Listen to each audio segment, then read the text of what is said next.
Good morning students, कैसे हैं आप सब लोग? बढ़िया। चलिए, previously we learn about vitamins. Today we talk about communicable diseases, मतलब कम्युनिकेशन से फैलने वाले डिसीजेस। किसी से संपर्क में जब हम आते हैं तो कैसे डिसीजेस फैलती हैं, कैसे स्प्रेड होती है, तो वो देखते हैं। They are passed from one person to another, ये एक पर्सन से दूसरे पर्सन में फैलती हैं, पास होती हैं।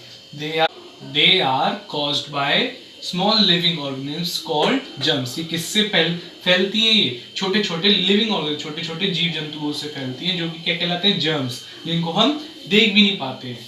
ठीक है, जैसे कि कोरोना वायरस, जिसकी वजह से हम सब घर पे बैठे हुए हैं। आप मुझे मोबाइल पे देख पा रहे हैं और मैं आपको यहाँ से होमवर्क भेजता हूँ। तो देखिए, corona is a communicable disease which can be spread through through air, through contact, so it is a communicable disease.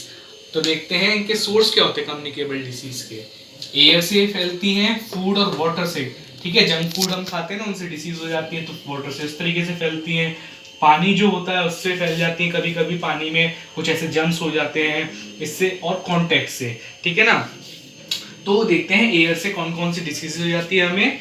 Common cold, जैसे कि सर दर्द, खांसी जुकाम जो होता है वो हो जाता है हमें। चिकन पॉक्स, जैसे आपने सुना होगा चेचक, वो हो जाती है हमें। मिजल्स एक घमोरे टाइप की होती है, इसलिए कहते हैं ना गर्मियों में धूप में नहीं निकलना चाहिए बाहर आपको, क्योंकि ज़्यादा टेम्परेचर होता है, फ्लू हो जाता है आपको, वहाँ पे लू भी चलती है, दैट्स वाई।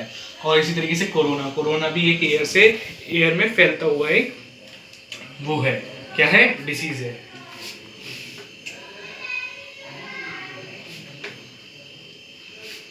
अब देखते हैं फूड एंड वाटर से क्या होती हैं डिसीजेस। तो देखिए, फूड एंड वाटर से डायरिया हो जाता है। आप अगर बेकार खाना खाते हैं, जंक फूड खाते हैं, तो आपको डायरिया हो जाते हैं, मतलब पेट की प्रॉब्लम हो जाती है। इसी तरीके से बुखार हो जाता है आपको, बुखार और पेट की प्रॉब्लम साथ में हो जाती हैं। टाइफाइड हो जाता है आपको, है ना। इसी तरह जॉन्डिस हो जाता है, जॉन्डिस भी हमारे पेट की बीमारी होती है। ये सब किस लिए होते हैं? अगर हम गंदा पानी पी लेते हैं या फिर जंक फूड बहुत खाते हैं। पेटीज बर्गर बंद कर दो अब तो।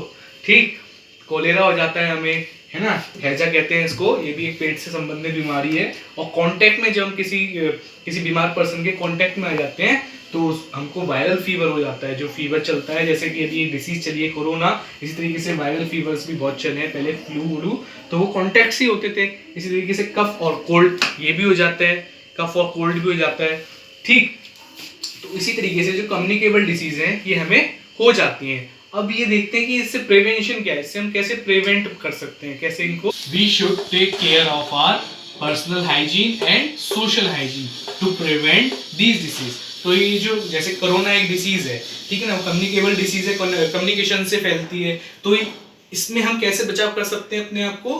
पर्सनल हाइजीन से और सोशल हाइजीन से। पर्सनल हाइजीन मतलब अपने हाथ रेगुलर धोना, खाने से पहले हाथ धोना, खाने के बाद हाथ धोना, हेल्दी रोज पानी पीना, ठीक, और अच्छी तरीके से अपना ध्यान रखना।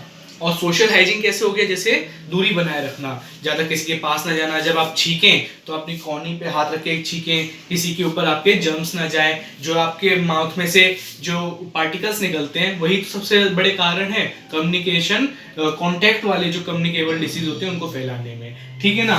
तो इसी को बोलते हैं सोशल हाइजीन। सोशल डिस्टेंसिंग इसलिए कहा जाता है क्योंकि वो सोशल हाइजीन का ही एक रूप है। अच्छा, हाइजीन,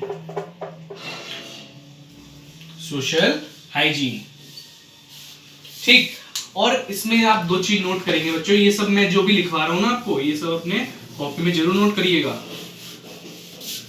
देखिए, दो चीज नोट करवा रहा हूं, उसको भी नोट करिए।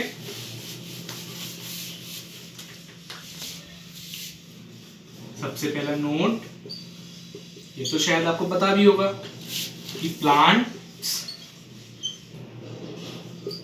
अब हम फूड की तो बात कर रहे हैं तो प्लांट्स की बात कर लेते हैं। Plants make food on their own, मतलब वो अपने आप ही अपना खाना बनाते हैं, पता है आपको, जमीन में से, यस, विद देयर स्टेम्स। ठीक, इसके बाद सेकंड पॉइंट आप ये भी लिखिएगा कि जो फ्रूट्स होते हैं उनमें विटामिन होते हैं, लेकिन जितने भी फ्रूट्स होते हैं अगर हम उनको उबाल देते हैं, गर्म पानी में धो देते हैं, तो वो अपना बहुत सारा पार्ट जो उनका विटामिन का होता है वो लॉस कर देते हैं। तो ये लिखिए, all fruits losses lost their major part, हाँ बच्चों, बहुत मेजर पार्ट वो अपने विटामिन का खो देते हैं, major part of vitamin. But लेकिन क्या, बट आंवला, आपने फ्रूट का नाम सुना होगा आंवला, रिटेन्स, लेकिन आंवला कभी नहीं खोता, चाहे उसको उबाल लो कितना भी, आंवला रिटेन्स इट्स विटामिन सी। अब आपको ये पता चलेगा कि आंवला में कौन सा होता है, विटामिन सी।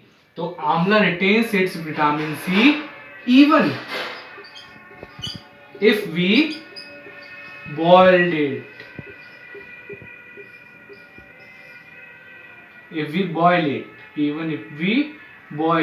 अगर हम उसको उबाल भी देंगे ना तो भी उसके अंदर से जो उसका विटामिन सी है वो नहीं जाता है।